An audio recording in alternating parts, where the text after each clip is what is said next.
Hey, good morning, Ciph. Good afternoon. Good evening. And good night. It's actually good evening. Yeah, well, it's actually evening, but it doesn't matter what time it is. No, I mean, it's just a saying, I guess. Very excited to have, it's always nice to have a big-time guest who's also a friend. You know what I'm saying? Yeah. Oh, like my friend Colby Bryan? Why are you so big on this joke that you put on Instagram about you once interviewed Colby Bryan? That's my boy, Colby. Why do you think that's so funny, though? You obviously are very amused by this joke. And people believe it from you.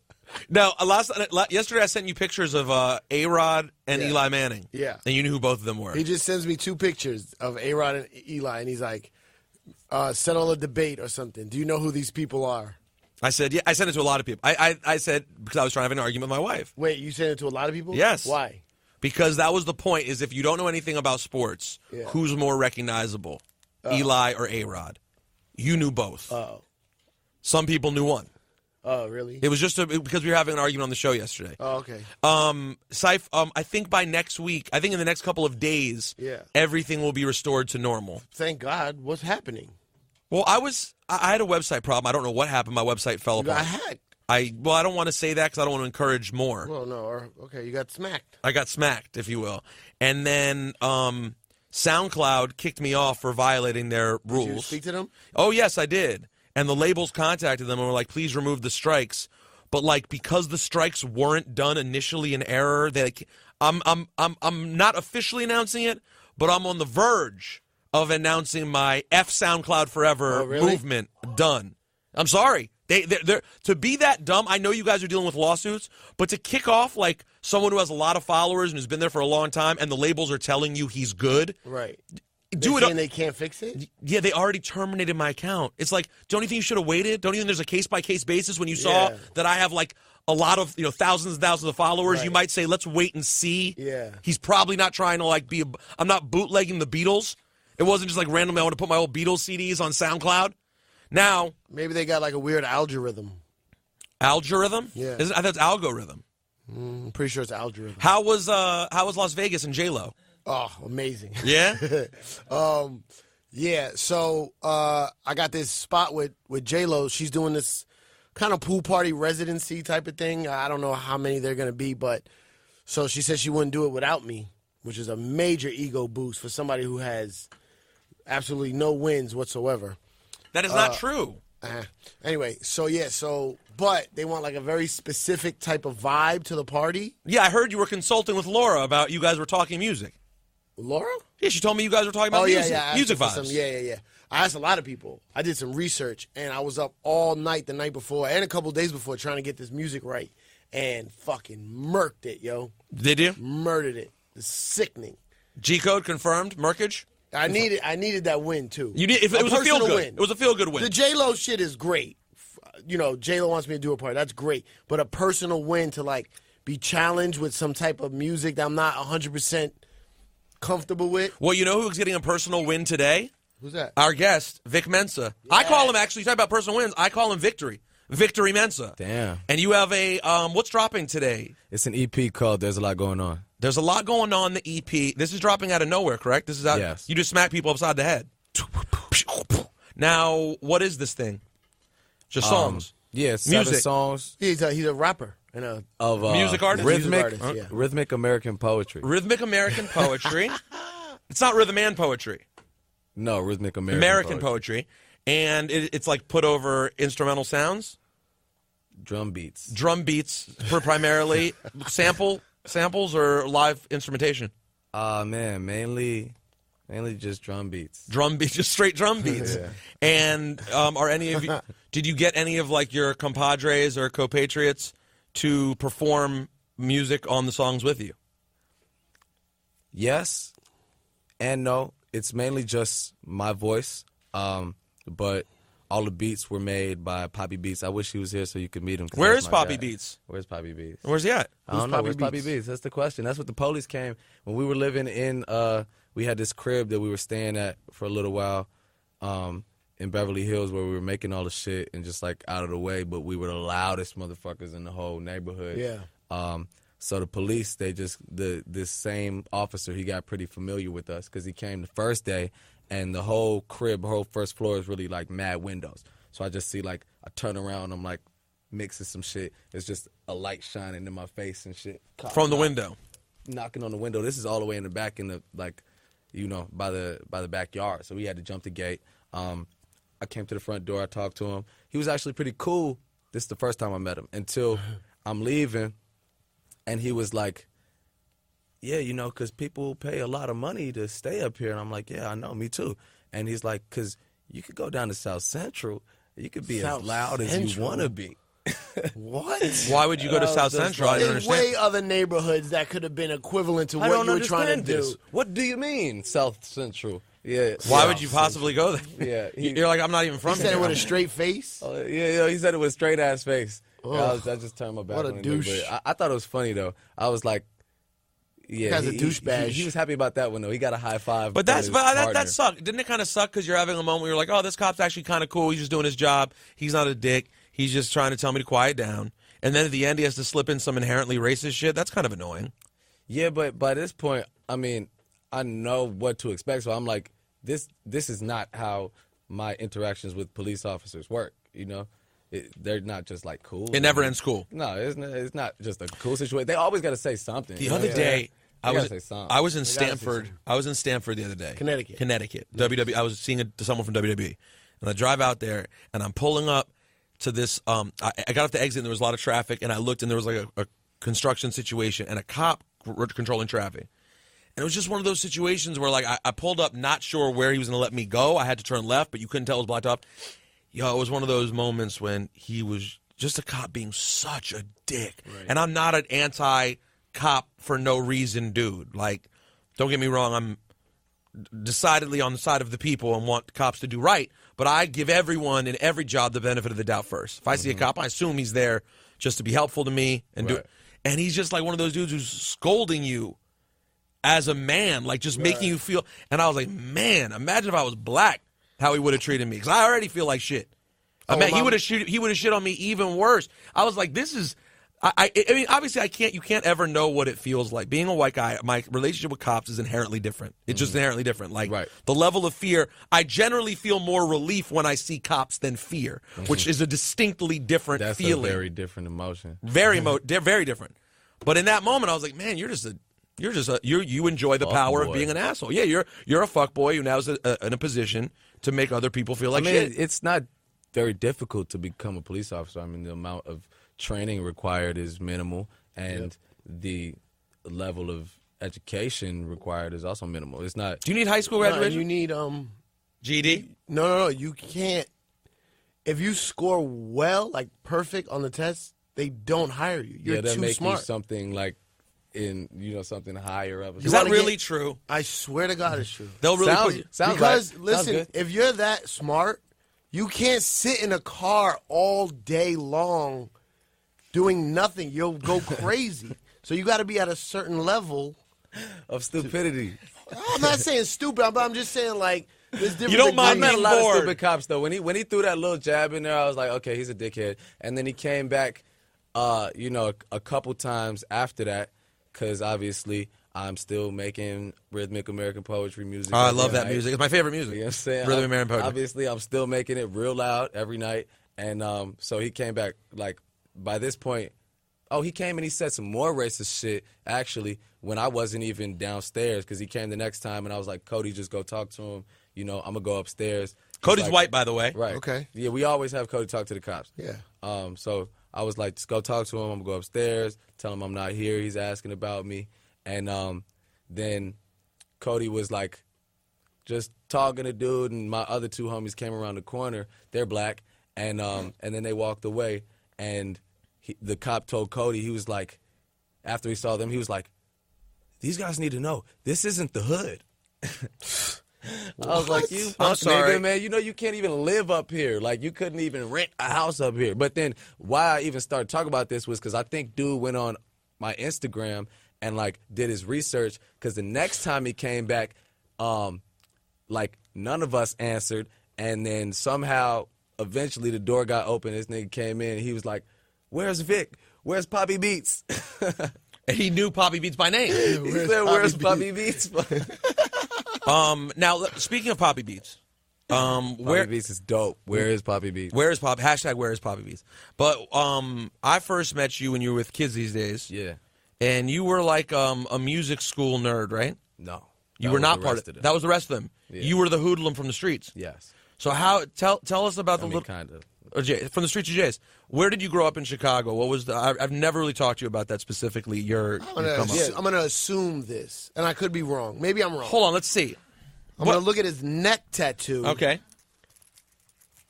Good sized letters that scream South Side. I'm just gonna assume. You know what? I realized that because I remember when he got that. But there's still an answer to the question because the South Side is a gigantic place. Okay, got it. But hold on. But is he right? Yes. Are you? Thank you. Technically from the South Side? Definitely. I got it. Thank you. I needed a win today. You know You what got I'm saying? another one. Another Why one. you I'm letting just him like get Kobe, those easy yo. wins like Colby that? Bryant. I just scored 60 points like more Kobe difficult Bryant. wins. All right. So where in the South Side are you from? Yeah, so I'm from a neighborhood called Hyde Park. It's 47th Street. Hyde Park's Mage. 3rd Street. I mean, it's a big park, correct? Different than the park. It's not. There's a Hyde Park in London.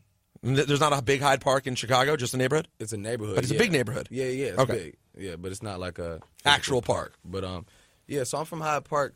The area I live in specifically, like right on 47th Street, is I live in like some of these townhouses that are nice and they're lined up, and Hyde Park's interesting because directly across the street from my crib, where my parents moved a while back when the mortgage wasn't really very high. But down the block, there's like huge mansions, and then directly across the street is Section 8 housing. So it's like I'm chilling in this like nice crib. I got a family, like parents that are together, but at the same time, right across the street from me, it's niggas at all hours of the night, like selling drugs out the windows and shit. So it was just kind of like I grew up in the middle of two different worlds in a way, because my pops is Ghanaian and my mom's white from upstate New York, and they're educated, and the neighborhood has a lot of. Your pops is from Ghana? Yeah. Oh. Yeah, and he's a PhD professor, and Hyde Park has a lot of affluent, like rich, educated black people. It's pretty mixed. You know what I'm saying? But it's all right next to each other? Like it's all right next to each other, so it's like, but I live right on the edge of Hyde Park. I actually got kicked out of like kindergarten because I moved there and I was technically out of the district.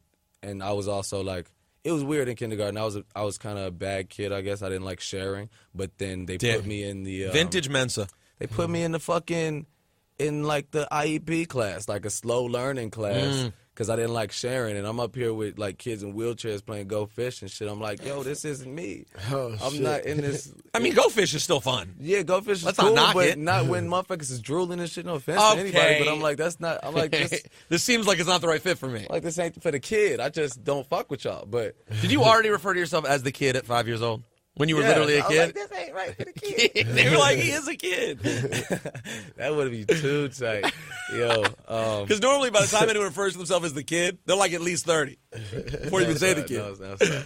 But yeah, so I grew up just in the middle of it all. So it's like 5-6 blocks from Obama's house, and it's also the exact same distance from major war zones. You know what I'm saying? Like 4-6, where it's these project buildings right here, and some of the niggas that killed a bunch of Chief Keef guys, and you know what I'm saying? It's like, so it's in the middle of a lot of different of two very, very different energies. So at the same time as I would be in like summer camp by the University of Chicago, like further south, with kids that were, more deeply rooted in that part of the neighborhood. Every day when I'm going to school, I'm getting on this green line and taking this bus down to Cottage Grove and getting on the train where it's nothing but like fiends, and you see 12-year-old kids riding bicycles selling crack. So that's what I was in the middle of. So that's where I grew up in Chicago. And you can hear, by the way, all of this in your sensibility musically. Like you do kind of. It's hard to say. It's funny, like, I kind of, without ever discussing that with you, gauged that your vibe was in between two worlds just from your music. You kind of sense that you're close to the bullshit. You've seen it, a lot of it, even though your immediate household was not a part of it. Right. Yeah, I think too it's like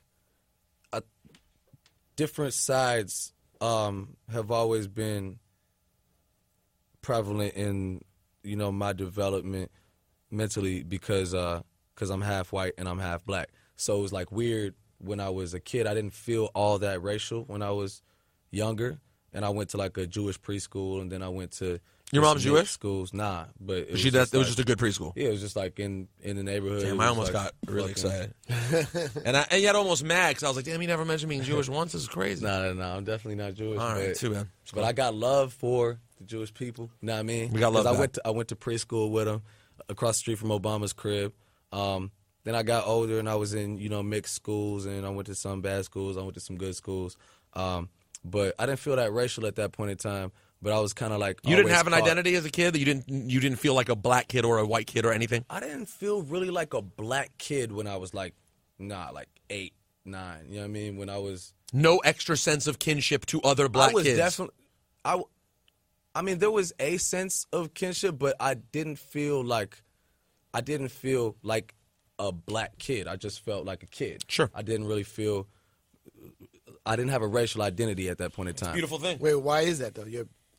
Because my mom's white and my dad's Ghanaian. Right. So he's black, African, the and black I don't have identity in America is the term African American, which is stupid. But your father's African. Yeah, but really, what it was though was just the fact that I don't have any family outside of my immediate family in Chicago. So it's like my mom's side of the family, I would go to New York, and I come to New York City every summer and go to upstate New York and kick it with them, and they're all white.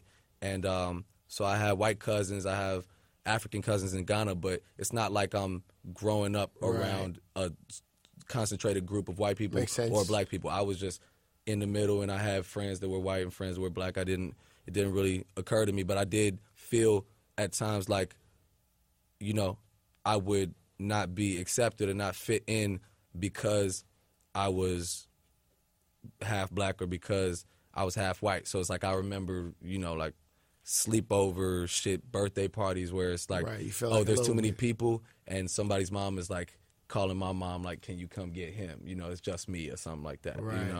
Yeah. And just like a girl telling me in 5th grade, she was like, oh, I don't like boys of your complexion. Like it didn't like trigger to me what she was like on, you know what I'm saying? I was like, you mean like my skin is bad? Like I have to tell you though, I will say that is one of the nicest ways of being racist I've ever heard. Yeah, it's pretty smooth. I don't even know. I think, but that's that type of shit that somebody got in the home. You know what I'm saying? That's that type of shit she got in the home because she's in 5th grade. She probably doesn't even know what the fuck she's talking about. Right. How do I say this? I just don't prefer your complexion. Yeah. Not like in a bad way. You know what I mean? I thought she meant like, I don't know. I thought she meant like get some Stridex because I was like light or something. I was like, I chalked it more up to like my exact color. Right. Like, this specific my color side wasn't of the her color line. I was like, oh damn it! You just aren't into like the kind of dark beige, like light brown vibe. Well, what year it was probably early in the school year. He just had gotten a tan from the summer. Right. He's like, oh, when I lose this tan, January, that bitch is mine. You know what I'm saying? So when did you start doing music? I started making music when I was like 12, I think is maybe when I like spit my first freestyle or some shit. Who were you listening to all the time at this point that had you in the zone? Bro, my upbringing on the music was like, it started off on some rock music. Like the first music that I think I was listening to in my house was my mom playing a lot of Beatles music and Bob Dylan, and my pops listening to like African music. And then when I got into music for myself, I first latched on to like Guns N' Roses. That was my favorite band. I didn't really fuck with rap at first. I listened to Guns N' Roses, and I was listening to all the like. But you're young, so that was retro. Like that. So GNR was retro for you. Still. Very retro, right? Yeah, you're how old again? I'm 22. 22. Because for me, let me tell you real quick, Vic, about this old life. Appetite for Destruction on cassette was. Appetite for Destruction? Like bro, that shit turned me out. That shit's so crazy. And it's so funny because for me, that was the first rock that I liked was like Paradise City and Welcome to the Jungle, and I felt so like, I don't know, I felt weird about it because it was like, it felt really white to me at the time, actually. Hood too, though. Well, that's the funny thing. Guns N' Roses, yeah, no, I know. Welcome to the Jungle was so hard, and I traded that Guns N' Roses tape with my friend Javon, who was obviously black. What'd you trade him for? No, I shouldn't say obviously. There are white Javons. You know what I'm saying? Like, Yeah, you I don't wasn't know. white. You know? He was every Italian. so often meet like the white dude named His name's Jerome and shit. Yeah. Like, But so, like, you know, how'd you end up like the this? trade was, I think it was Guns N' Roses for Biz Markie. Ooh. I think straight up, something like that, right? I'm Or going with Guns N' Roses. Long Live the Kane. I don't know that Biz album though. It was a dude. Biz is going go off. crazy. Yeah, Biz go crazy. But yeah. So you got into that early, the rock. Yeah, I got into that early, and I always just been a student of things I'm interested in. So when it became music, then I just started downloading everything. This is right when like Kazaa and Napster and all that shit was popping. So I started downloading everything, all this AC/DC and like hair metal and shit. And then I got put onto rap music through skateboarding, through Zoo York fucking tape. You know what I'm saying? Rest in peace, Harold Hunter, with the ill Harold Hunter part in it. And it might have been his part that had KRS-One Step Into a World on it. And that was the first rap song that I really, really fucked with. You know what I'm saying? Wow. And so That's fun. It's a random it's weird, but and dope that was my song first, to like, the first get into. was And my for first us, rap song. and for us, Step Into a World is like super late KRS, like the end of the No, hits. that's KRS, not even BDP. It's not even BDT. It's scary. Yeah. And Yeah. by the way, you should redo that. Somebody did something with it recently and it was corny. I just heard it. That's a record that redone the right way could. That's hard to redo though, No, somebody because just so did many some people had corny used ass that shit sample with it. before, and then the way Jesse West flipped it for that song. You know what I'm saying? Like, so like to re-flip Crazy. the I'm flip. number 1, 2, 3, 4, and 5. That's Yeah, to my reflip shit, the bro. flip. That's a Like, rough nigga one. hard. That's a rough one to do. How about he redoes the Puff Daddy remix? Ugh. One of the and KRS, I'm still working on him. He did a great job on Nori's podcast. I loved it. Still haven't gotten KRS to our podcast, but I'm sorry. When I sit next to KRS, I need to know, how could you have done at that time a Puff Daddy remix for the Jesse most West. hip hop? But What still, song? Step Into a World. There's a Puff Daddy remix? It's like take that. It's trashola. It is trashola. the glossiest, shiniest. Puff Daddy is my nigga. Yeah, No, but love Jesse Puffy. West though, man. But at the time, like, here's the thing. I wasn't love the Puff right now. mashup. But yeah, Right. but at that moment, for Chris to do a song with him, Nah, but if it was- would have came out fire. it would have worked. Right. But the funny thing is, the original beat is like a Puff Daddy beat. flip. Yeah. It's just a little darker. Yeah. But it's a But that redone could have flip. been the- It yeah. could have been. But instead, they did like a jazzed up, like poppy version. Yeah, it was bad. Nah, it could have been good. Like Puff, but Puff had a remix thing at that point. That was, remember, he also did Mike Geronimo's remix, which was same thing, He super was going smooth through out. some producer changes at the time. Right. It was a weird little moment because, like, Yeah, that Mike Geronimo one was not hot either. it was nothing moved but the money. Yeah, it was bad. Whoa, that moment was. Hold on. What Anyways, is it? old man talk. So you get into Step Into a World. Where does that bring you to? What was your path through hip hop? Yo, that shit brought me to like Run DMC.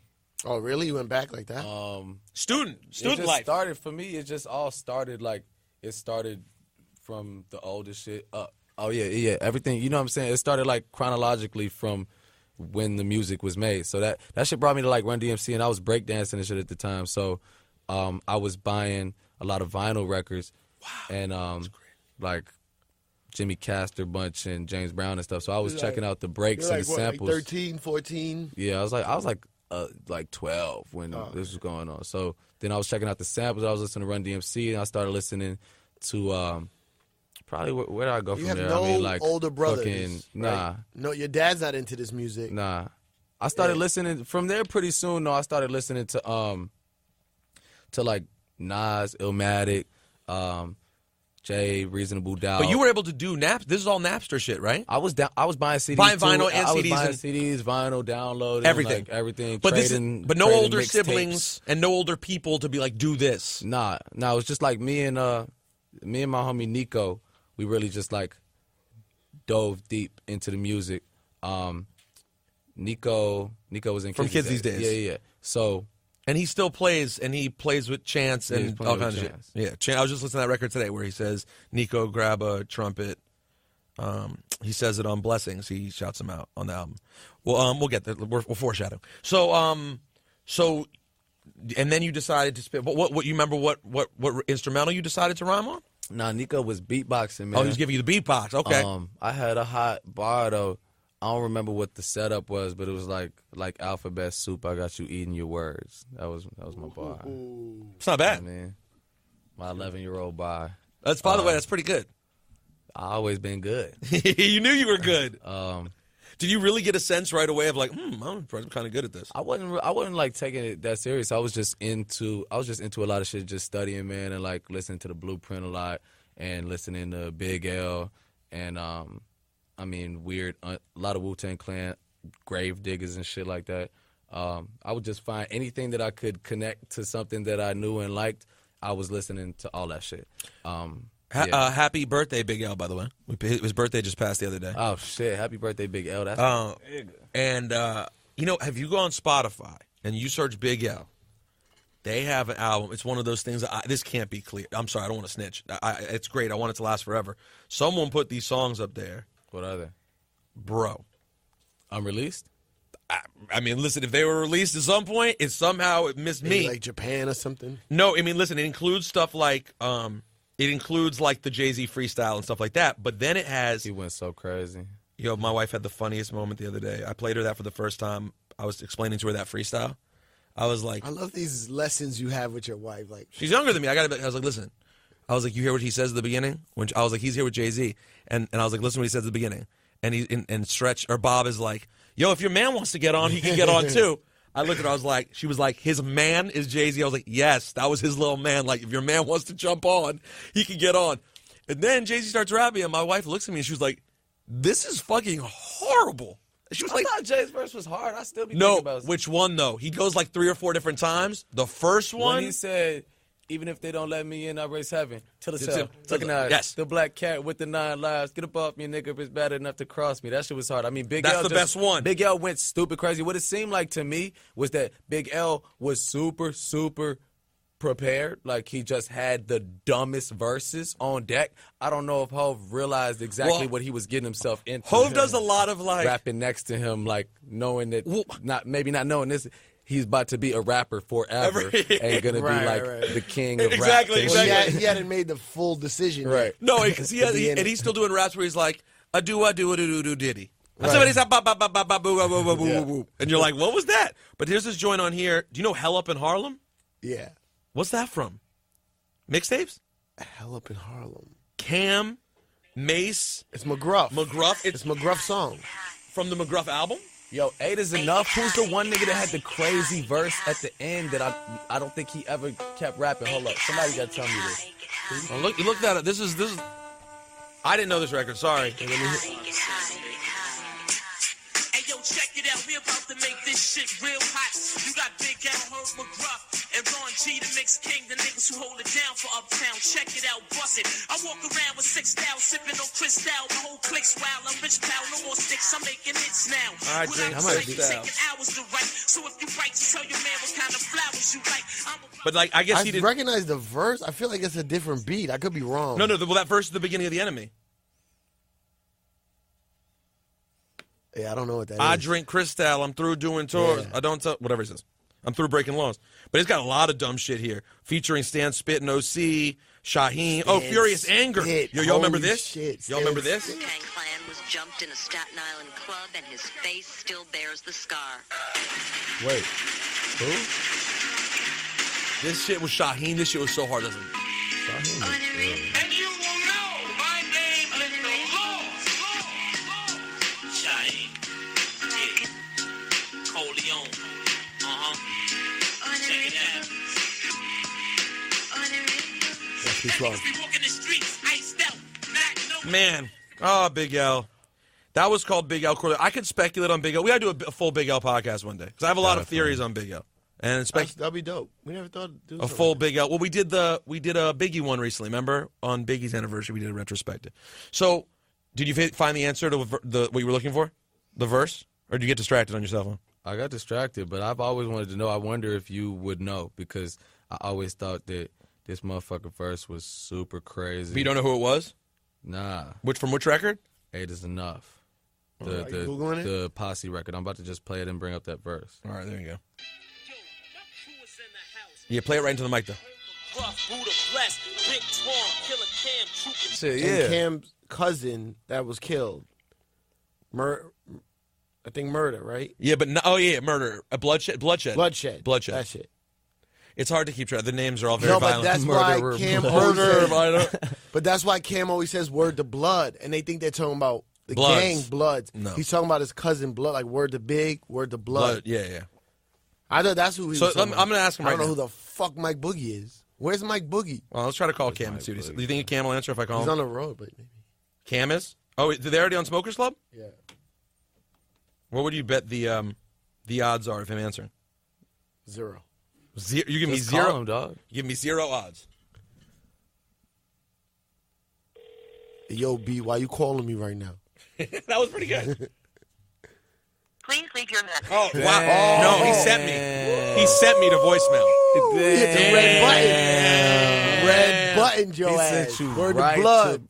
Word of blood. He sent me to Word to blood, that was cold-hearted, B. Yo, it really was. Yo, word to blood, that was cold-blooded, B. Although I don't think that was the right number. It says I just called the wrong person. Oh, you called Cameron. It says I called Cancer. Who's Cancer? Don't call them, bro. Yeah, don't call them. You're not wrong. You're not wrong. Let's not do that. I gotta call my friend Colby. Ciph, that's not a real person, though. You know what I'm saying? That's not a real person. Kobe Bryant. Yeah, Big L is that nigga, man. Yeah, he's really, really, really one of the Straight best. up, man. So I was Kobe really was a just big. listening.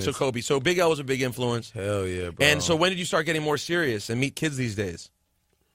I got like serious. I got serious a little while before I met kids these days, man. Like a while before. Like I like the shit that I was doing before Kids These Days a lot more than Kids These Days. But Kids These Days was fresh. But I was just spitting real crazy shit from day one. Cause I was. And what were you doing with it? Just put it on sound on the internet? Yeah, I put out an EP and shit called Straight Up. I'm gonna look for this right now. You never heard Straight Up? Nope. Oh, I'm about to play you whispers from Straight Up. Play me something right now because I haven't heard your shit pre-Kids These Days. I have not heard you. Bro, I got dumb heat pre-Kids These Days. I want to hear. Let me see. I might play Black Intro too. Guys, I'm sorry. Frank Ocean's dropping an album tomorrow. That's the rumor. They're saying. Frank Ocean alert.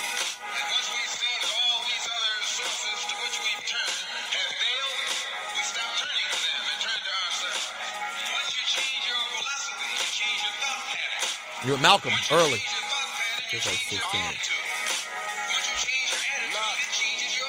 This is a higher level of thought. I let the mind work at its own rate. The long way to show the true feelings of the heart. Yeah, take it back to the start in 6th grade when I was still and never thinking of getting caught. Then I came up, got a little came up. Used to leap about the playground to go flame up. Writing graffiti, trying to get a nigga name up. The paint used to bubble on the glass like pouring champagne up. Started off fast, no change up. Remember when you hear a girl parents on the phone and you hang up? Man, the first time I got arrested, I was 13. Still a blunt from the stove, blowing dirt cream. Paint on my clothes, I couldn't keep a shirt clean. Never been a bench player, always on the first team. The fly put me on that fresh shit in 06. When I What year is this? 2010? 09? Yeah, probably 2010. But my favorite joint off here I'm gonna show you was Whispers. That's just dope. Vic Mensa, what's it called? Straight Up? Yeah, Straight Up. It was named after the Paula Abdul Closet? Yeah. Straight Up, now tell me if you want to. Well, people don't know that Scat Cat was from Chicago. Is that really true? Yeah. Opposite attract? Yeah. I wonder if I like Whispers better or this shit called Lights Out. Let me hear this shit. This shit sounds hard. That shit is hard. To whom it may concern, I roll another L and let the paper burn. Boy, I'm about to put on my signal, I need to take a turn. See, I be trying to tell them, but it's hard to make them learn. Oh, you look so weird on the cover to this. Run the ballers too. David Stern, kindergarten teacher, had me twisted. Had me up in that slow class, they know that I was gifted. You just told us that. They mad they missed it, cause the youngin' about to blow up. And they gon' won't be down when they see a nigga grow up. Her feet up in the air, now I got your daughter toe up. Have her smoking till she's stupid and drinking until she throw grow up. Now who's to blame? The game chose me, I didn't choose the game. I can only take away your perception of it. I can't remove the pain. It's hard to accept the money and then refuse the fame. 2010, by the way. And you were Hold on. you were just missed 16. the bar. Oh, You just give me the missed bar. Sorry. You know rapper, you can't miss the bar. I can only take away your perception of it. I can't remove the pain. It's hard to accept the money and then refuse the fame. Now I feel like Etta James, taking out my blues in vain. Go get a brain, nigga, lose the chain. What's the bar you really like there? I feel like Etta James taking out my blues in vain. I know that I'm different, 'cause even in the middle of it, I be feeling distant. When everything's changing. Yo, hold on, but Vic, you're 16 years old there. Yeah. 16 years old. I was going clean then. Hold This on. shit's pretty good. And you look like Earl Sweatshirt on the cover, but whatever, it's cool. Nigga, Earl Sweatshirt didn't exist. I know. Well, I mean, you look like him now. Actually, nah, you're right before. No, I'm not 16 years old on the cover, though. You're younger. Yeah, that photo was Like taken- 13? Yeah, when I was like 13, 12. But Earl Sweatshirt didn't exist when I made this shit.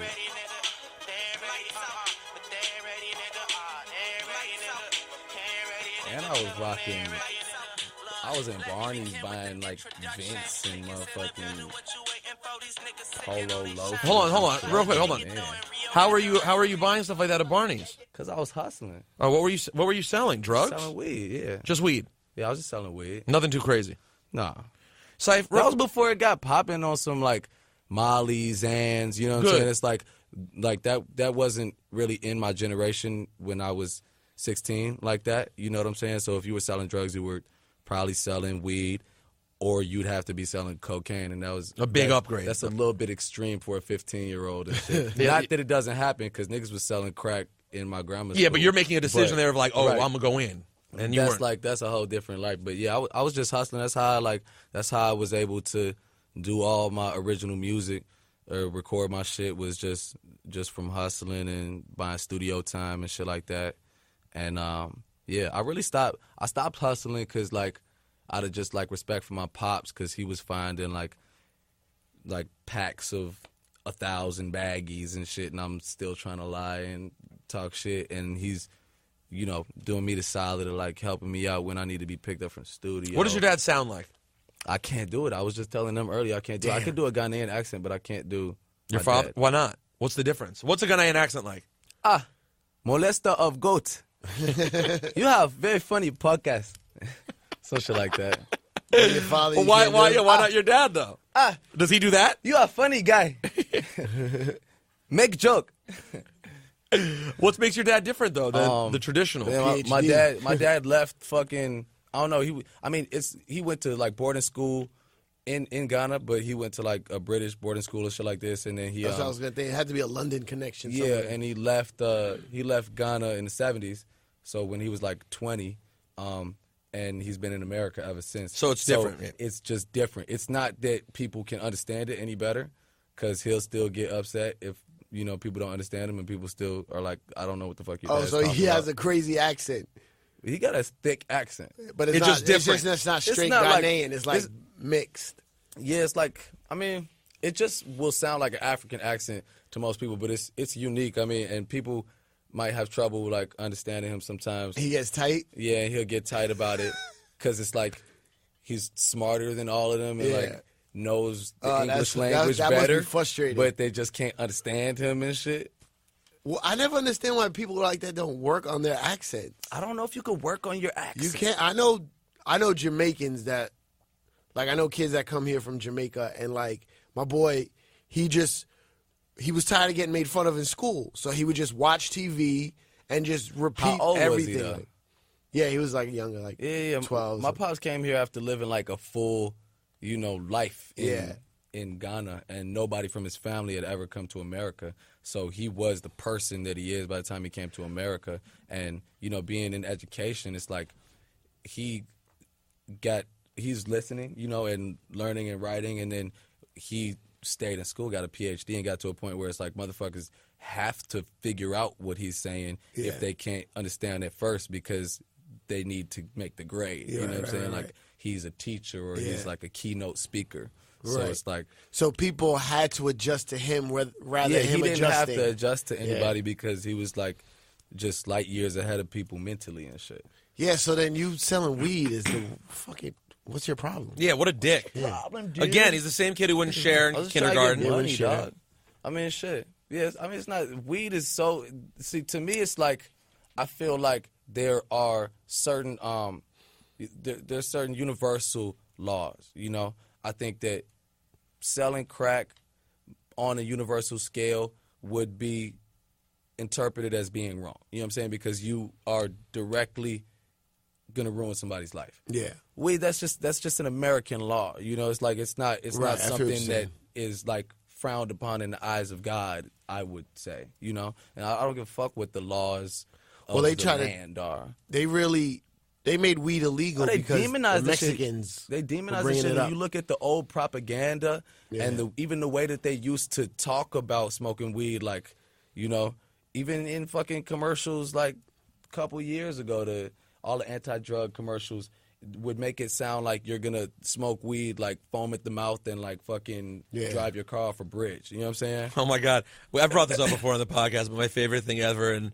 Harold and Kumar when they're like the anti-drug commercial comes on and they're watching. It's like the little kid and he's like, "I'm so high right now," and he just picks up a gun and his voice like, "No!" He just kills himself like accidentally. Yeah, people do that. Nah, and look, it turned out okay for Victorious Mensa selling weed. You never got in trouble? Never got in trouble with the police? I got in trouble with the police a million times, but not specifically for drugs. I mean, not at that point in time. Later on, but nah.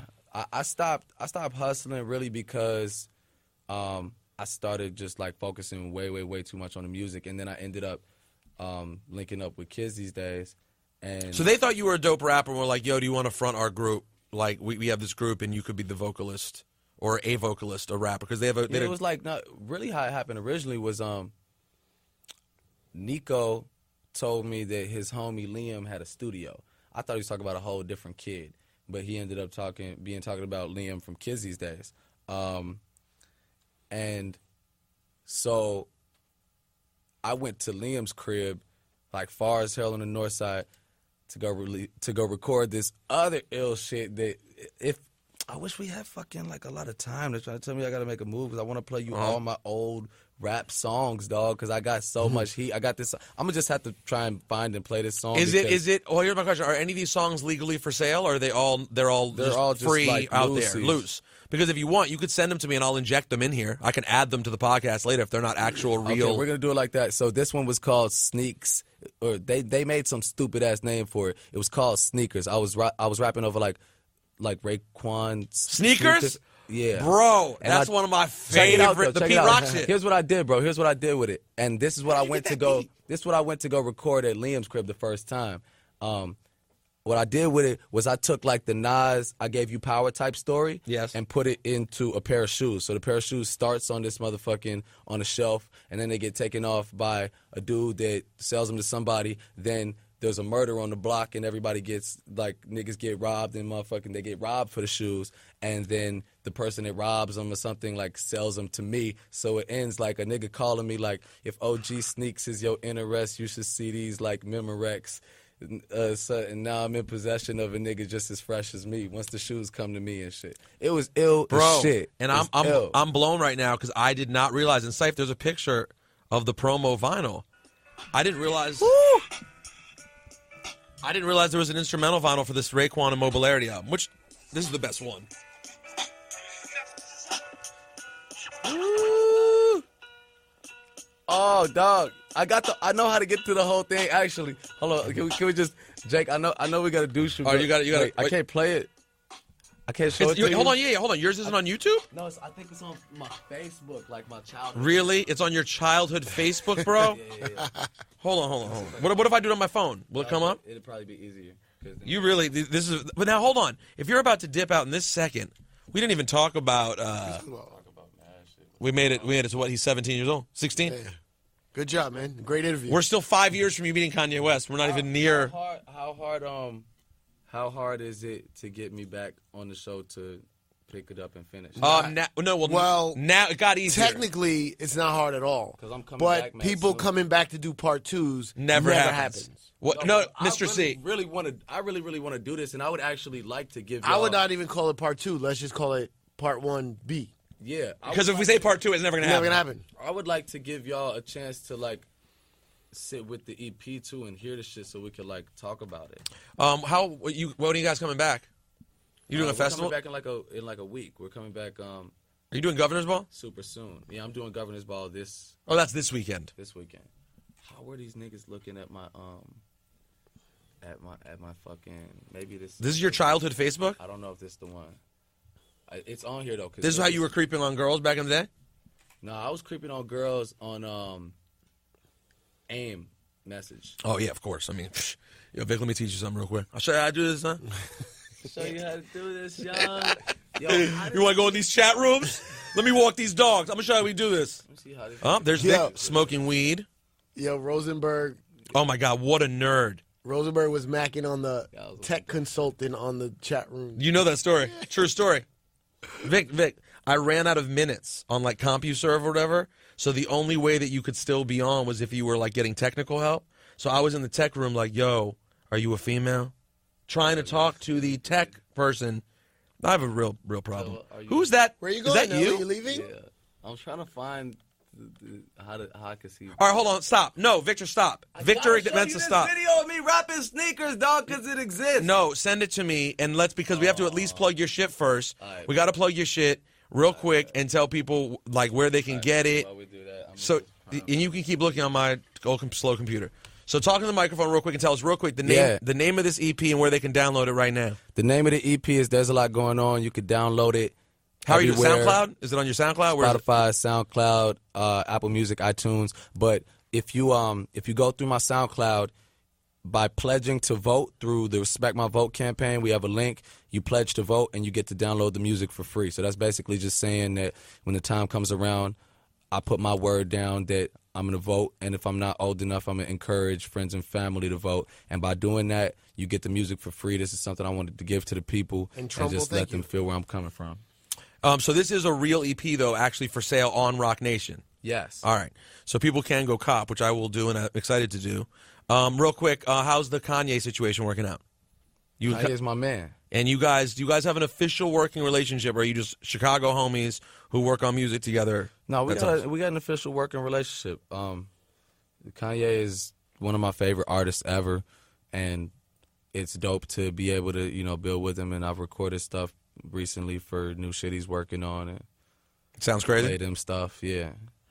How exciting was the SNL? You were on the SNL anniversary show, bro. Yeah, it was SNL 40. That shit was crazy, bro. Then Dave Chappelle came up to me afterwards, and he was showing mad love. Bill Gates tried to show me love, apparently. This is what Cody says, but I've heard that story. I was paying attention to Yeah, you weren't some even. shit I You shouldn't slept. have been. Bro. I slept on the biggest bag Yo, I could have ever the biggest What were inherited. fail you doing? ever. Who were you paying Trying to attention mac on Maya Rudolph and shit. I was just like talking to my girlfriend and shit. Some Are you? lame shit. Are you? That's hilarious. Are you still with your girlfriend? No, I have a girlfriend, but Different. yes. New girlfriend alert. Is that what you're saying? New Bay alert. There's New a Bay song alert. called New Bay on There's a lot There's a lot going on, and this is New Bay alert. How's the Old Bay feeling about the New Bay situation? Oh man, we had to take it there. Sorry. Anyways, will you one day? Oh, I know why you can't see this shit because we're not Facebook friends. Oh, this is fucked So up. I gotta log in. Well, do add. Did you do add friend? Oh, you guys are becoming friends? This is so nice. After all these years of knowing each other, I don't use Facebook, dog. I don't use it very much either. You do use Facebook. You own that motherfucker. Well, yeah, I Old mean, I people have to. use Facebook. That is true. Old people are on Facebook. I'm like a grandmother. I'm like your grandma. You know what I'm saying? Who's like, this is how I keep up. Facebook is like a rotary landline now. Vic, That's you're funny. I used to talk to my friend Colby on Facebook. Colby Bryan. Yeah. I don't think he's active on there. Victor, what's your number one thing that you use for social media? I don't even do social media right now, bro. Like, Are you not snapping anymore? I haven't been really. Because I stole your whole Snap campaign for a while, but that was like 2 years ago. Snapchat I like, but I don't check Twitter. I don't read Instagram. None of that shit. I don't do it. Your friend Chance the Rapper has a great line about Twitter on his album. What is that? There's no Twitter in heaven. I don't know why, but I really liked it. I really hope there's not Twitter in heaven. If I get to heaven and there's Twitter, What do you mean? it's not heaven. If heaven is supposed to be your paradise and you love Twitter, why wouldn't there be Twitter up there? I'm really thinking about where we at Just on talk to Chief. Earth right now, dog. Right. There's so much going on There's a lot here. in the real world. Like, it's But I just want to know that there's not Twitter. There's so many ways that we live in hell on earth right now. Like, I'm not even worried about heaven. I'm not even fucking speculating right now, really, about fucking whether there's Twitter in heaven. You don't even know about this. This isn't even a thought in your mind. Have you listened to Chance's album? No, not really, but I've heard some of it. Or are you guys still in regular communication? Nah, we haven't communicated very much recently. And is that okay? It's just busy. Just Yeah, things he's go just different doing places. him. I'm just doing me. I mean, you are a star. You guys are both stars in your own right. You have your own universes now. yeah, where we bump into each other is dope though. Ciph, lastly, we have a real theme with Chicago people. We had Dion Cole on the show a couple weeks ago. Deion Cole's super dope. We linked up recently. Really? Did you at any point get uncomfortable when he started telling us about his crime past and I couldn't tell what he was talking about? I was like, what did you do? He was like, bad shit. I was like, What do you mean? He was like, roll up on people. I was like, I'm confused as to what you mean. He's like, let me tell you how it is in Chicago. All right? A guy may say, fuck you and spit in your face. And you'll be like, all right, cool. And then you going to show up later. And I was like, and then what's going to happen? he don't exist no more. And then I was like, oh, that sounds real bad. All right, so Vic, seeing as now you have new management, and it is my dear friend Dave Appleton, am I allowed to say that? My buddy Snuff, I'm sure getting you back will be easier. No, we're gonna make it happen. So we'll have you back. You'll be back here in a few weeks? Yeah. And also thank you, because you showed up to Peter Palooza on the strength a couple years ago. You were on the bill officially last year. You were one of the guys. A lot of people say, hey, I'm going to remember because I appreciate you supporting me. I'm going to remember. But no, you actually did, and hooked me up and made it really easy. I just rock with you. You my man. I know, but a lot of people say that. They're like, yo, no, you my man. That's but if you could just talk to my manager. You see how these guys, these people, they just, it's like the rap game to me is not that much different from the general population. Most people in the general population, they can't be relied upon. You know what I'm saying? And rappers are no different. A lot of these rappers, they're just not really real stand-up guys. That's why it's if you know a real stand-up dude, nobody that I know, I don't have a whole bunch of real dependable friends. You know what I'm saying? My best friends are those dudes that I know to be real genuine people. A lot of niggas in the rap game, I don't believe them. You know what I'm saying? They don't keep it that honest. Don't you hate that moment? You know, they get that moment when you find out they're not that real deal. Yeah, that, you find out somebody's just not. It's like that official moment tissue. where it clicks, and it's you know what I'm saying? Fuck. Damn, I know, but it's iffy. You ain't and official tissue, Yeah, bro. but sometimes it's over hard to some tell. bullshit too. It's over something little a girl or something like that, some it's the stupid worst. shit. But nah, these niggas don't be real, man. But the I worst. rock with you, and I always will rock with you because you my man. I appreciate that. You're a very good person, and I also love Cody. You can tell a lot by the road dog that someone has with them all the time. Last time I ran into Cody, you weren't there. I ran into him at a party in L.A. Him and I were just at the same party. No more parties. Sounds right. Yeah. It was just a random party in L.A. Is he hold on, before I make the next statement, is Cody in a relationship? No. Okay, good. He was just with some bitch being Cody. You know what I'm saying? Just having a good time. And I was like, Very this right. is my guy. I love seeing this guy. All right, there's a lot going on. Indeed. It's out right now. Vic Mensa. Good seeing you, bro. Nice to see you too, bro. All right, Ciph, you want to hang on and talk for a few more minutes? Yeah. All right, cool. Well, what did you think of Vic Mensa? It's great. Do you know? Did you know his music at all? You know Down on My Luck, right? Yeah, I know some stuff. Down on My Luck. I'm not like a Vic Mensa expert, but You like him though? yeah, Nice guy. it's The Rock, bitch. Oh yeah, I forgot it's your rock brother. Yeah. So what's happening? How are you? I'm great, man. You're getting some wins under your belt. Couple wins. I took a L today. Yeah, what kind of L? A thing I'd been working on with ESPN Yeah. that I really wanted to make happen, and I knew it was a reach. Yeah. I knew being involved was a reach. I might have even told you about it off the air, but I was like, I really want to be a part of this thing. Yeah. And it's a big thing, so I was like pushing, and I had a meeting, and my talent guy within the company set me up with the meetings. Like, these are the people you need to meet with. You know, my agent's working on it. And today I wrote to check in. I kind of knew it was a bad sign. I hadn't heard anything.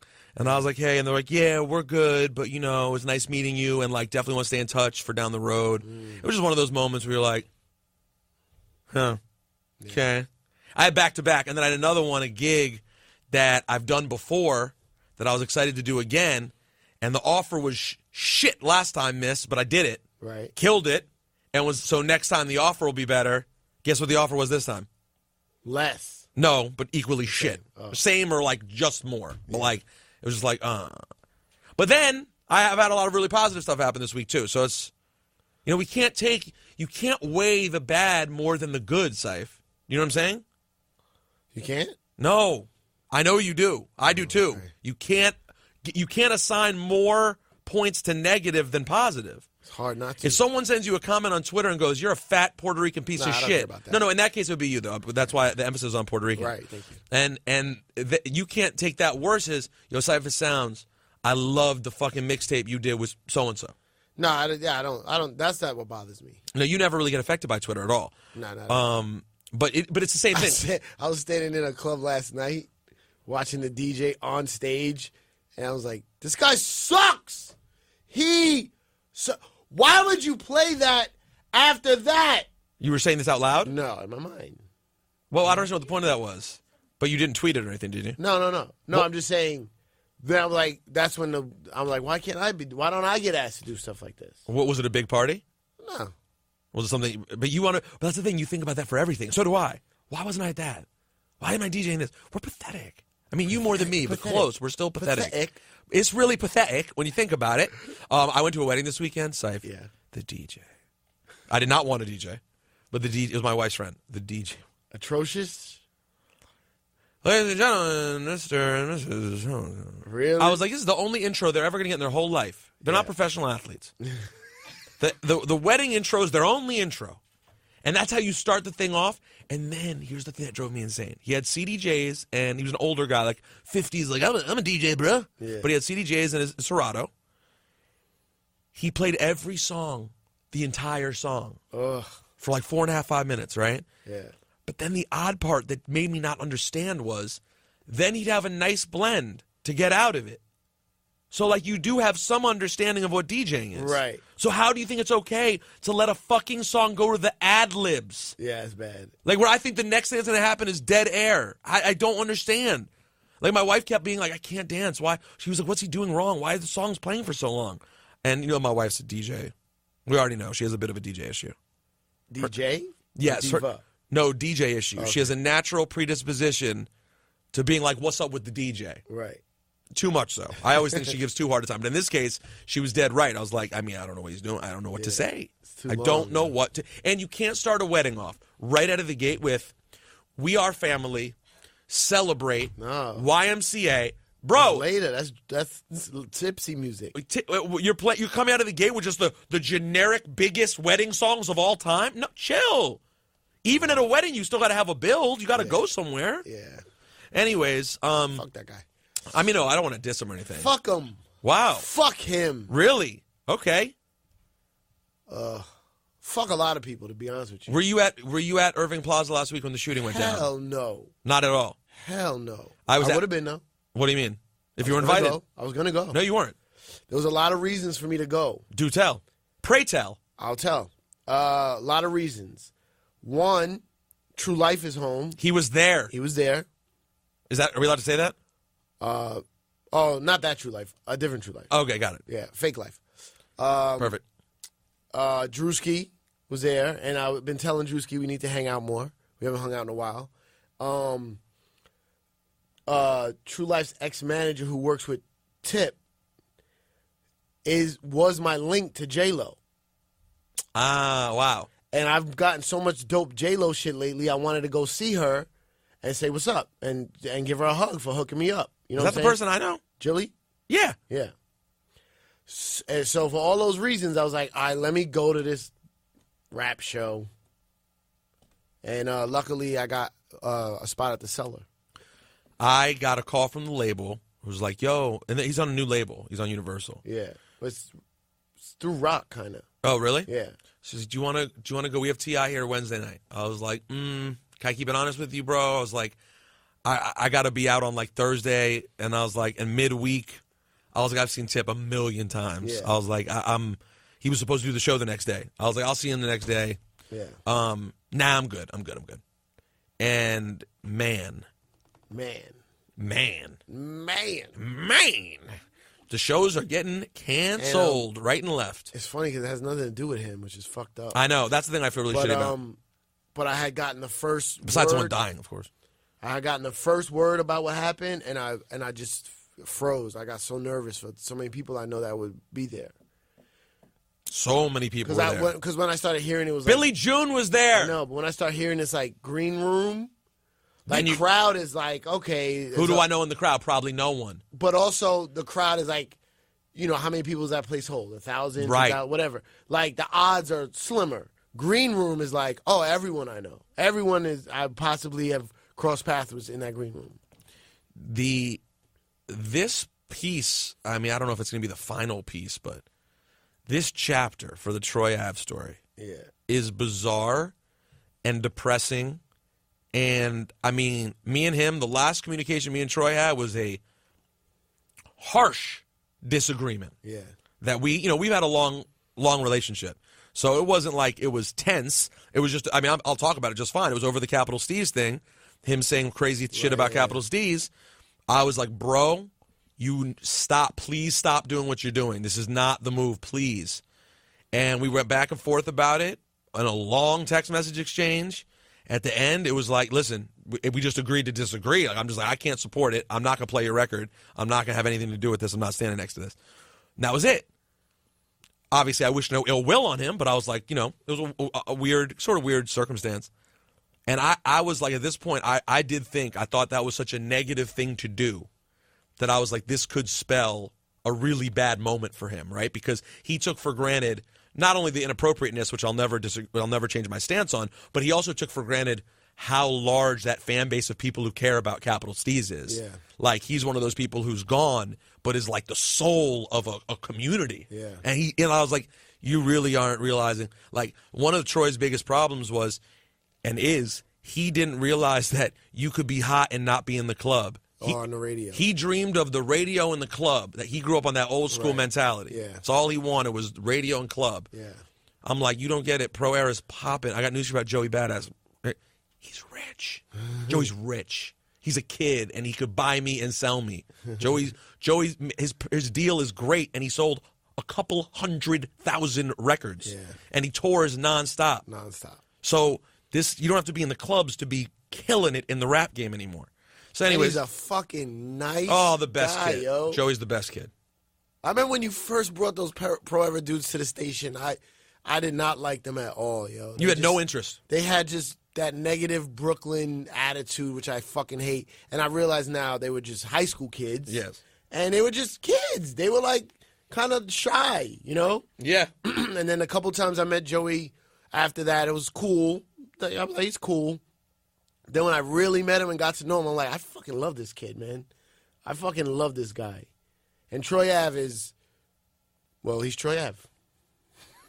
But I love Troy Ave too. For different reasons. Like, he's just a fucking nut, like, I like that in a way they're similar.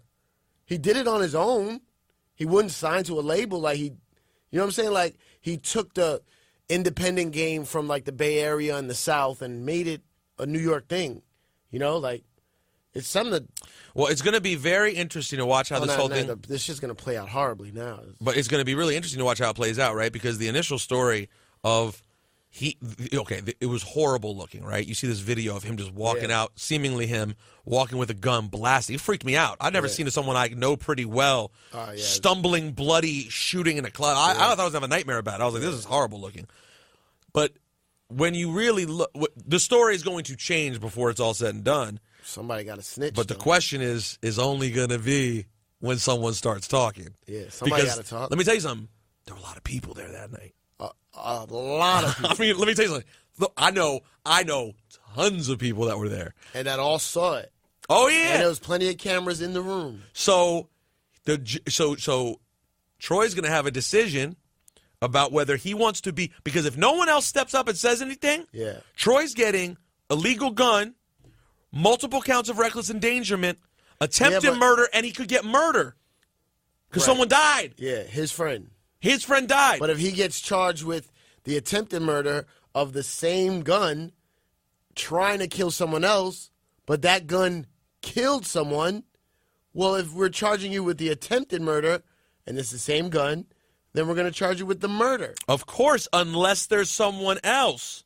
Who else? I don't know. But People know. But is someone? The question is, will Troy and them? It's an interesting dilemma. This is why I'm glad I don't live by street code, because I was just like, oh, here's who it was. Here's what I don't understand. I would never defend the person who attempted to kill me. Right. Never. That's street. That's some shit. Because the story, as the story goes, Troy gets into a fight. Someone pulls out on him. He didn't pull out. Someone drops a gun. He picked up the gun. You know how much that changes the story potentially? He goes from being a crazed murderer, because the way they're framing it now is like Troy Ave just went Columbine up in the club. That's how the story looks. Right. And it's not even far-fetched if you know Troy Ave. Right, you could believe, although no, he's not. I don't consider Troy actually crazy. I disagree with him. I think his opinions are wrong very often, but I don't think he's crazy. Everything he's done has been so. Wait, you think only crazy people do that?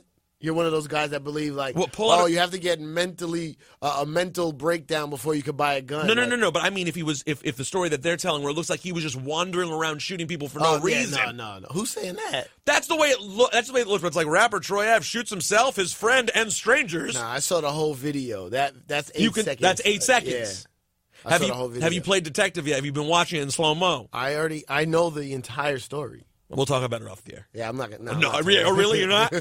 But it'll be very interesting, because when people have to deal with street code, I'm telling you right now, someone tries to kill me, and then I'm going to get arrested for other people getting shot, and I know I didn't kill my own man. Because listen, it's terrible that other people got shot, but the worst thing that happened, of course, is that Banga got killed. Yeah. It's the worst thing that happened. If you know you didn't do that, and the only dumb thing you did was fire back on someone who was shooting at you, well, I would certainly be trying to present that case. He's probably trying to wait it out, see if somebody's going to talk. If someone else will talk. But he did show up to the hospital with other guns, so no matter what. No, he has guns. He's going to do some time. No matter what. He's doing guns. time. Yeah. He's doing time. I cannot see a situation in which he does time. You know how many difference there is between 3 years and 35? Yeah. A lot. A lot of years. Life is long. Life is long. I will tell you, it's a horrible story. It's also very, very interesting, and also really bad for they canceled the Mac Miller show, canceled YG show. All these Irving Plaza shows are going to cancel. Oh, really? Mm-hmm. Oh, that makes sense. Insured. They can't get insured. Hopefully it won't affect Peter Palooza. Though Peter Palooza DC, July 23rd, is already done. Oh, look at you. I'll announce that right after Summer Jam. But if DC's done, but New York may become an issue. Yeah. But I'm told it's not, because I don't work with Live Nation, so I'm told it shouldn't be an issue, but we'll see how that goes. Cypher, enjoy the NBA Finals tonight. I know you're very excited. I was going to say something. What else was I going to say? No. Was it about G-Code? No, it wasn't about G-Code. Oh, fuck. J-Lo, Vegas, Atlanta, Hamptons, good time, party. Hamptons was great. That was super fun. That was super for the most mainstream thing we've ever done together. That's for sure. Anyway, I forgot. Summer Jam, you don't care. Summer Jam. No, just follow me on Snapchat. Fuck you. You're such a ridiculous piece of shit. Why don't you just listen to me from the beginning? How many times we sit here and I was like, you don't like it though. You don't care. I don't like it at all. You don't get it, or you don't like it, or both? Both. You don't get it. I don't get it. You don't like it. I don't like it. Do you look at other people's? No. So all you do is post things up? I follow one guy just because I wanted to do research on, but I'm going to unfollow him soon. You don't follow anyone else? No. Hey, by the way, I want to say to our Juan Ep listeners, everything's getting fixed up, and Laura Stiles has a podcast. Yeah. With Leah from Married to the Mob. So follow Laura at Laura Stiles. Can they get that on iTunes? I think it might just be on SoundCloud right now. But I'm going to work with her I'm helping her figure out the whole thing. But I was about to help her, and then I was like, here's the thing about me helping with your podcast. Mine just went completely down the drain, so let me figure mine out first, and then I'm going to help you. When are we figuring it out? Well, we're working on it right now. Shout out to Ant and my brother, who are like nonstop on the phone, going through the back end pause to figure out how this is going to get fixed. Is that loose talk right there? Yo, I heard they got you. I heard they got you opening for DJ E Styles now. Yeah. Man, he used to be your understudy, man. Yeah, I opened up for my intern the other day, guys. That's where my life is. My life is opening up. For the intern. For my intern. And by the way, in 2 weeks, I heard Ciph just booked a gig. He's going to be, I heard he's going to be opening up for Billy June. Hold on, this is Repug. I just wrote Gino, ASAP Ferg's manager. I said, Gino, is Rosenberg this still you? He wrote, who? Everybody's a Rosenberg. Is this the entertainment lawyer or the radio personality? I guess Paul is an entertainment lawyer, right? Isn't he? Originally. Originally, but I don't think that's what he's talking about. What does he mean, my brother? Could be your brother. There's got to be another. Oh, no, there's a Rothenberg. Oh, Rothenberg. Fucking Jew. Should I not say that out loud? Yo, you know the Rosenbergs, weren't they the ones that, Communist. yeah, did some crazy, like, terror. Spies. Traitors. Hey, well, hey, that's not going to throw in the word traitor. No, they were. They were spies. Are you related to them? No. Guess what the main one's name is, though? Julius. That's your dad's name. Grandfather. Was that your grandfather? Mm-hmm. No, it's his name. It's not the same guy. Same era. Same name. Not the same So your guy. your grandfather probably got But guess abused. what my grandfather was? A communist. Oh. He loved him. Big fan. Big fan. But what about people who hate that Julius? I don't know. You know, I never asked that. Like, do people ever come at you crazy, like thinking you're Julius Rosenberg, like run up in your store and try to mess with you? What kind of store? He sold women's clothes. Wait, remember the joke? Remember I told you? At my grandfather's funeral?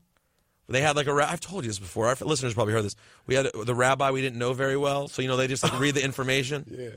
And he gets up at the funeral and he goes, Julius Rosenberg spent his life in women's clothing. We cracked up. I was like, no, that doesn't sound right. No. My dad got drunk on Sunday at a family event, by the way. Wait, what happened?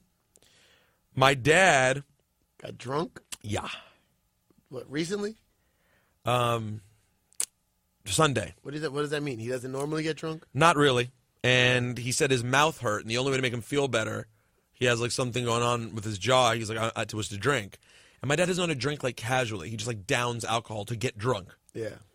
And the result was just him being extra. Talking about the election too much. Where were you guys? We were hanging out with my in-laws. Oh, that's bad. And like my father-in-law's Republican. Yeah. Now, I don't think my father-in-law is voting for Trump, but I'll be honest. He's going to vote for Trump. No, I mean, every indication I've ever gotten. Every Republican is coming out. Fucking, what's his name just came out? Paul Ryan. Yeah, Paul Ryan was just like, I fucked up. I'm going to support Trump. It's crazy. The party is crazy. So my dad is sitting there going, it's crazy about this election. Normally you can ask your friends and family, like, who are you voting for? And it's not a big deal. They're just voting for a Republican. But, now people are, like, scared to even ask. And I'm like, but you're in that situation right now. Why are you saying that? And then you're going to love this part. Then he tells a story about my bris. No, first he inappropriately goes, when you guys have kids, are you going to have a bris?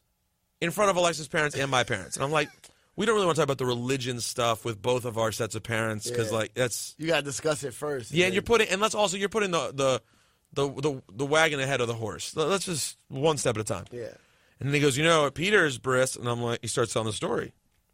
He's like, Peter's grandfather, my father-in-law, he said we have to go to the store. And as my dad's saying this, my mom walks in and goes, no. I was like, Mom, and this is all in front of my in-laws. I'm like, Mom, should he stop the story? Because I'm starting to get nervous at this point. I'm like, Mom, should he stop the story? And she's like, yes. And I was like, all right, Dad, no. And he's like, no, it's fine.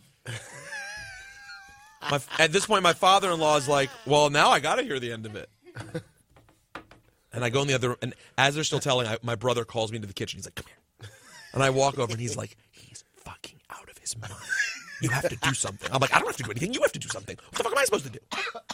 And he's like, it's your in-laws. You should fix this. And I was like, as I'm talking to him, I hear my dad finishing the joke. So now I've already created a hubbub by stopping the joke to imply the ending is going to be offensive. But where's it going to go? Is it going to be like dirty? Because my mom probably wouldn't stop that. Right. So where's it going to go?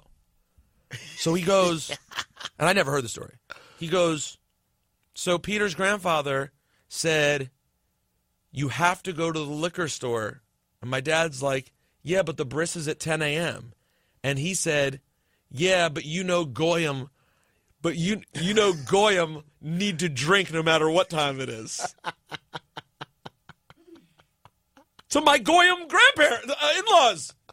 So my father-in-law is like, oh, well, now I just feel bad. And I was like, okay. I was like, Dad, and I say this out loud. I'm like, Dad, you're telling a story about how Jews think that non-Jews are drunks as you're drunk talking to sober non-Jews. And the point of the joke was really just to kind of make fun of my grandfather. Yeah. But it's lost on my in-laws aren't Jewish at all. Right. Like they don't know the things Jews joke about. Right.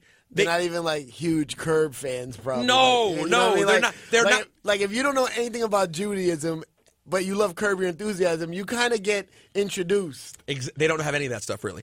My mother-in-law, maybe some. My father-in-law, not at all. And they're not easily offended. They weren't offended. They were great. They don't give a shit. It wasn't a big deal at all. But my parents, they love each other a lot. My parents would have to work really hard to offend Alexa's parents. But still, I'm like, Dad, it's inside baseball to understand that it's funny because my grandfather knew probably no Gentiles. Yeah. And for the record, people listening, Jews are so self-centered that we have a word for the rest of the world.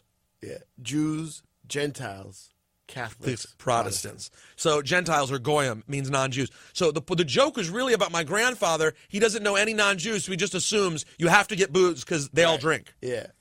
But it would be like, black people making a joke about white people in their house, and you don't really mean it with any nasty intent. But when someone's there, it's like, this sounds weird. No, you probably shouldn't. And granted, I never. Parents, man. I know. I mean, listen, I don't feel bad about Gentile jokes. I never feel bad about making jokes about the majority group.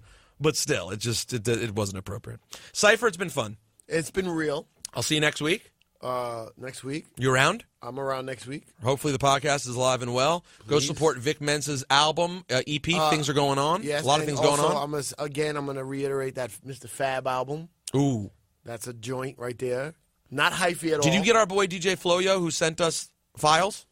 No. Sent it where? Who's that? It's my guy, DJ from the Bay. Oh, please. He sent us everything. I've been scrounging the internet for hyphy. I found a mixtape. It's kind of shit. All right. See you later, guys. Bye. Bye. I wasn't talking to you, G-Code. It was to the people.